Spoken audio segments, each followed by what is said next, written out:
After a terrible disaster like Helene, volunteers can come in all shapes and sizes. Blake Eason introduces us to one this morning who's already making a big impact. Blake, this is my favorite story of the morning. It's just so good, right? These are the stories that really remind us it's not all bad in the world, and you're never too small or too young to make a real difference. So meet Helene Castline from Hendersonville. After Helene devastated parts of East Tennessee and North Carolina, the 5-year-old was quickly moved to help. And that's exactly what she did. While most people were focused on rebuilding their homes and providing for their family, Helene wanted to take one thing off of their plate. That was toys, knowing so many children might have lost everything too. It makes me super proud, me and her father. Henley was diagnosed with autism a couple years ago. And so, you know, when children with disabilities, you always hope for the stars for them. And, you know, she was not able to really communicate a couple years ago. And so the fact that this little glittery 5-year-old is able to take the initiative on her, on her own, it's joyful to see. I'm so excited that she is wanting to do this on her own.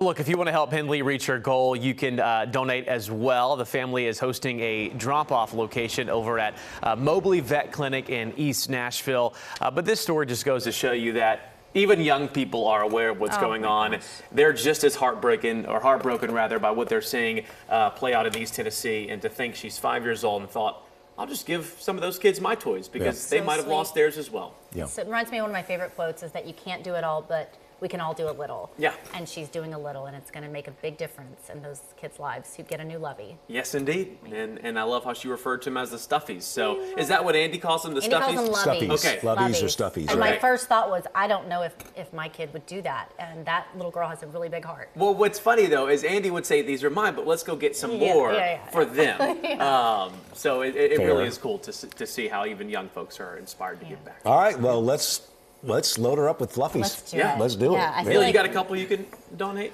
I need them at home. Okay. Yeah. Those are emotional support emotional levies. support levies. That's right. But I will go out and happily purchase some. Yeah, no doubt. No, absolutely. That's one thing that my kids and I, we're going to take some time to do tomorrow. Tomorrow afternoon, we're going to go to the store. We're going to buy some new items for the kids, for anybody that's in need. Our church is helping to collect things as well. And so it's just important to be able to help them understand, too, that, like, look, when people are in need, we help them give back. We give back to them in whatever way that we can. Even if it's not a whole lot, we're doing our part because we can't do it all on our own. It takes everybody.